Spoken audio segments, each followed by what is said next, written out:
Fetterman wears Carhartts despite having never had a real job in his life, let alone one requiring blue-collar labor. John Fetterman has been faking it for a long time, and he's going to continue to do that. He has no agenda of his own. We know that. His team will rubber stamp whatever they are told to by Democrat overlords. And now all that matters is that he's physically capable to vote for who he is told to vote for. Congressman Ken Buck says the system is engineered for politicians just like John Fetterman. They wine and dine you, and they show you just exactly what it's like if you agree to play the game. It's a wonderful life. You don't have to pay for food because everybody wants to feed you around this place. And there are wonderful activities that are put on by the Library of Congress, and it's really quite the lifestyle. You don't even have to think for yourself if you don't want to engage in that activity. You don't even have to think for yourself if you don't want to engage in that activity, and they don't want you to think for yourself. The sad reality is political parties would rather have a John Fetterman than a Joe Manchin, and America is perfectly divided so that millions of people chose a barely cognizant Chuck Schumer rubber stamp over a clear-thinking Republican, because ideology trumps mental capacity in American politics today. Mark Meadows joins me now to talk more about this. Good to have you on, sir. How bizarre is the case of this missing senator? No confirmable update in 2 weeks, as far as we can tell.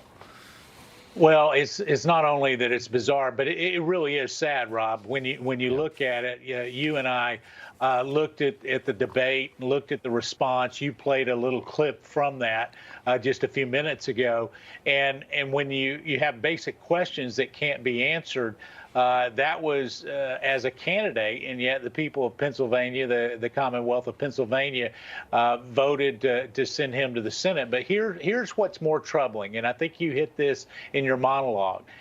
We have a senator that is in the hospital co-sponsoring legislation, and it's what the system really is all about. It's really a staff driving this. I can tell you, most senators, they don't co-sponsor this much legislation in 6 months, and certainly not in 3 days from a hospital bed. And so it's troubling that the staff is running it, and that ultimately Chuck Schumer's willing to just have a rubber stamp, regardless of the health consequences of this particular senator. I feel like there's a lot of that in Washington, though. You know, I think the theme that I was trying to get to was that it doesn't matter, you know, who gets elected in some of these cases, especially when we're this divided. Does the candidate even matter, or are people just choosing blue versus red? I mean, you had Dr. Oz, whatever you want to say about his politics, if you happen to be a Democrat watching the show right now, is a far more competent, capable person who's, you know, I mean, he's an immigrant. He came here. He created an incredible life for himself. He's intelligent. He's a fantastic doctor. He's a fantastic speaker. He's capable of the mind. And Fetterman is none of those things. And Fetterman wins the election because we're that divided. Well, it's part of it's just the division that we see, Rob, and that's well said. But I think the other part of it is this: it's the political machines on both sides of the aisle. Right. They would much rather have somebody, as Congressman Buck was saying, they'd much rather have someone, whether it's a Democrat or Republican, that will just go lock, stock with the swamp than anything else. That's why President Trump challenged so many people when he was president. He was upsetting that apple cart, that standard way of doing things. Yeah. And yet, here's what we see with this. You know, it's a sad situation. The staff would do well to not have him co-sponsoring things.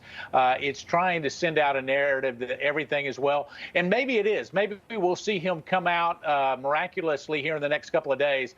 But I think it's more about setting a narrative than it is actually doing legislative work. Well said. Mark Meadows, thank you so much. Good to see you. Great to be with you, Rob. Take care.